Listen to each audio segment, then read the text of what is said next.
Mu gihe haburaga amasaha abarirwa ku ntoki ni nako ubwoba bwari bwinshi kuri ba nyampinga bahatanira ikamba. Ni umunsi wa nyuma kandi waranzwe n'ibikorwa byinshi cyane bitegura umunsi nyirizina.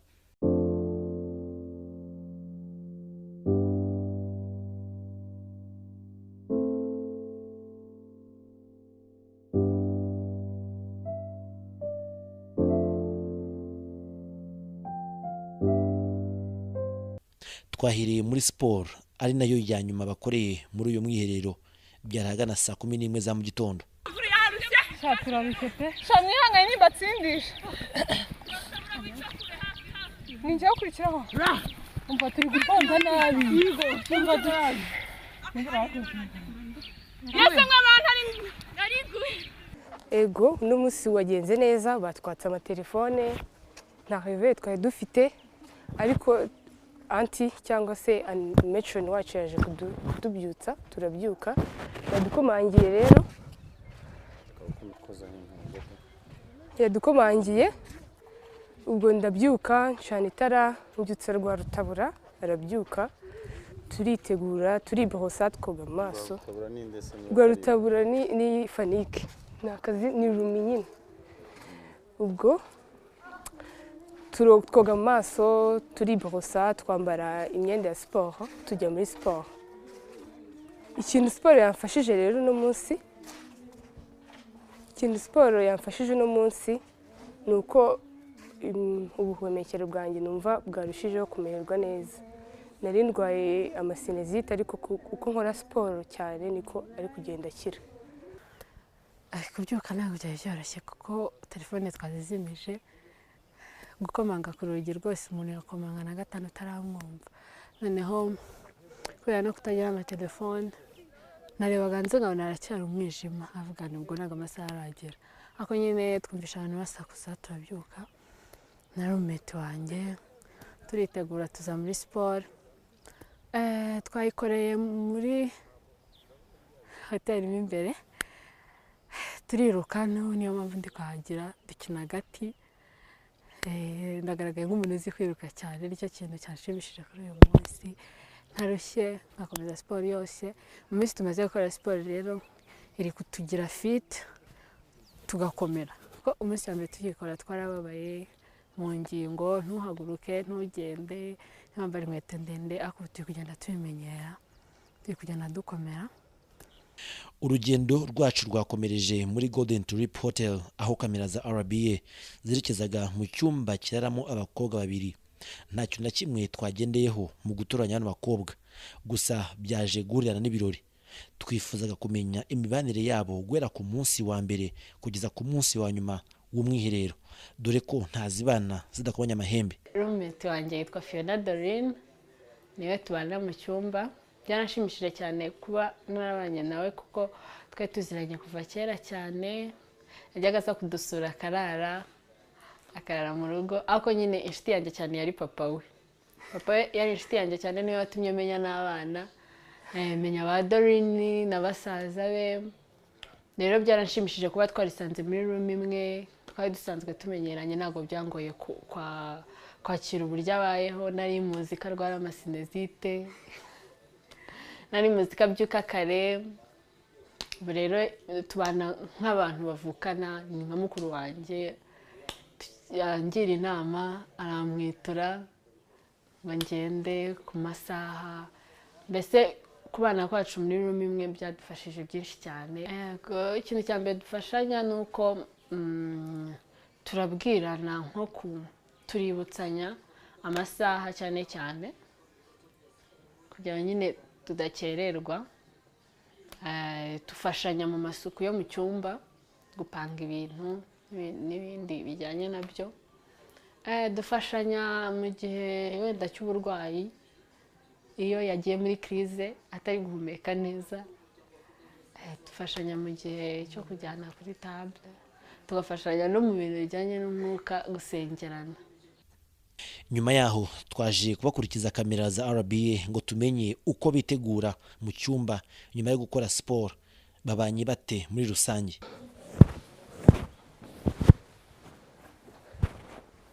umva nese aya mashuka nangahe uzi ko ntazi n'ibyo niyorose uko bingana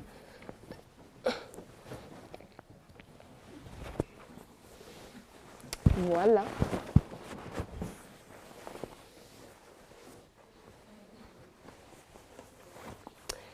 muri projet yanjye n'ubundi nigisha abana gusasa rwa rutabura reka nkubwire ndabizi uzi ukuntu mu by'Imana twigaga gusasa n'amamodeli nkukorere modeli ye uravuze bombo si ubwo bimeze ite umwanya wo gufata ifunguro wari umaze kugera batera ibiparu ariko birumvikana ubwoba buba burimo kubera ko ni irushanwa bose ni 15 ariko ikamba ni rimwe n'urugendo rurerure kuri bose kandi buri wese ariha amahirwe cyane ibintu byinshi ndi kurya nararya umurete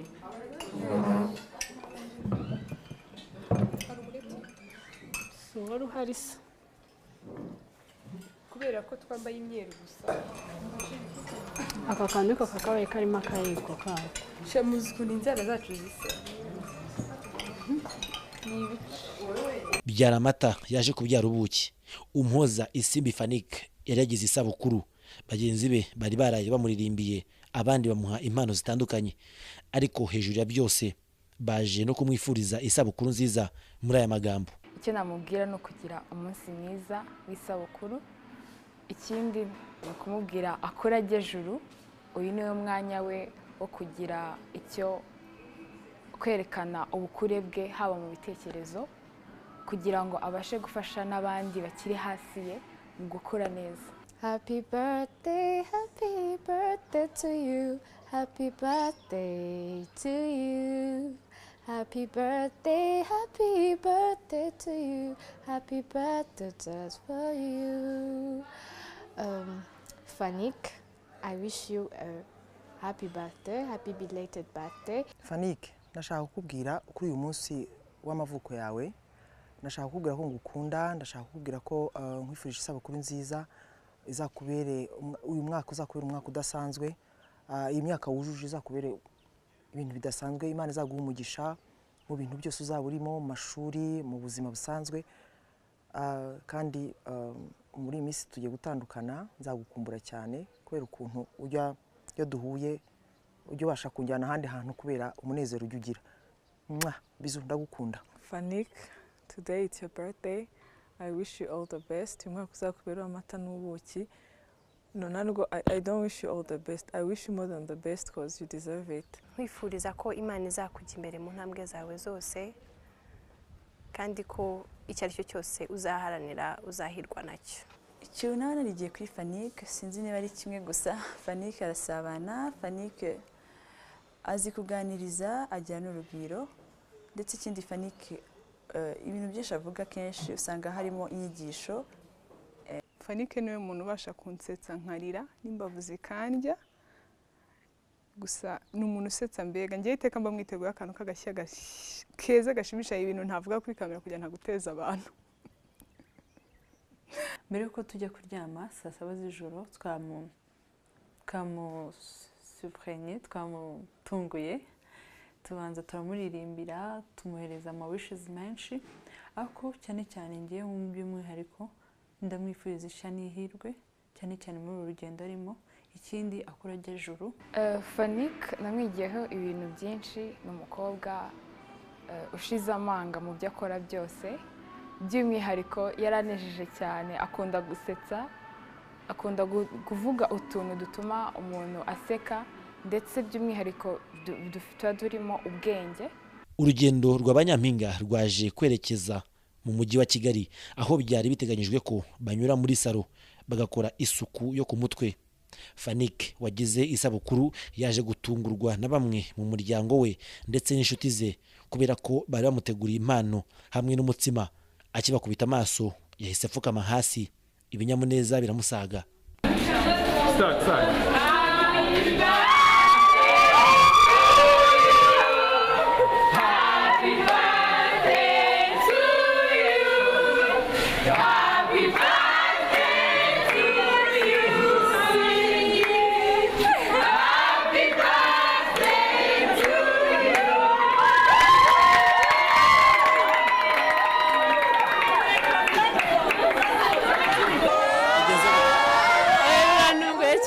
ntabwo nari nzi ko aba bantu bari hano.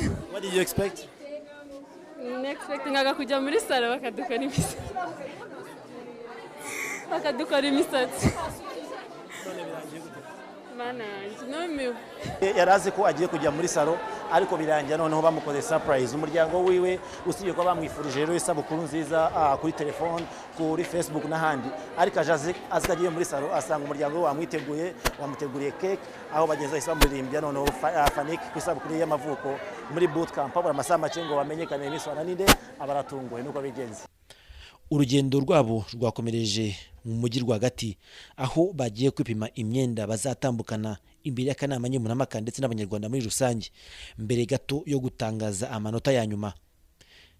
Ni iduka ryitwa Ian Boutique ishami rya M Peace Plaza. Kuzamuka ugana muri iri duka byari umunyenga, dore ko harababanje kubitekerezaho inshuro nyinshi, ari nako hari abantu benshi bafotora.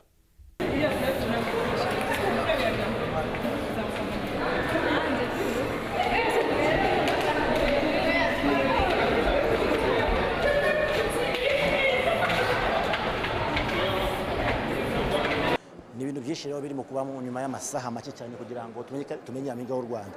Bagiye no kwipima imyenda bazatambukana ku imbere y'aba judges, imbere y'abantu bose kugira ngo bamenye se zasohoka nambaye gute, zasohoka nambaye gute. Irindi ni iduka rya Ian Boutique aho bagiye kwipima imyenda barebe se niwe mwenda ukwiriye, niwe mwenda uzambira kugira ngo ntambuke neza imbere y'abantu.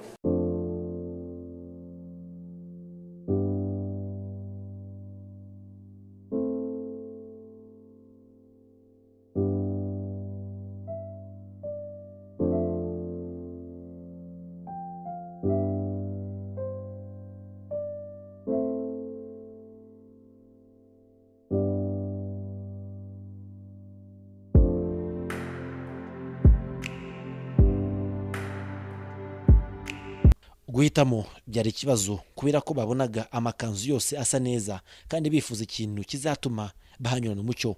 Urugendo rwabo rwaje gukomereza nanone mu mujyi rwagati aho bahise berekeza muri indi duka naryo rizabambika.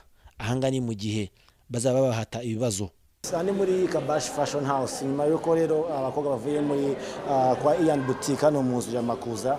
Ubu ngubu izo tugeze muri Kabash Fashion House, imyambaro banyampinga baje kwigira niyo bazambara mu gihe bazaba bari imbere y'akanama nkemurampaka, igihe bazaba barimo guhatwa ibibazo bitandukanye. Mu gihe n'imyenda yo kwa Ian Boutique niyo bazambara bagiye kuvuga amanota ese ni bande batambutse ninde ubaye Nyampinga. Numva ko na amazu abiri y'imideli ayambika abanyampinga ariko bazambara mu bihe bitandukanye. Birumvikana mu musatsi, gukora inzara ndetse n'ibindi bikorwa banyampinga bagomba gukora mbere yo guserukana umuco byagombaga nabyo kwitabwaho mbere y'amasaha make.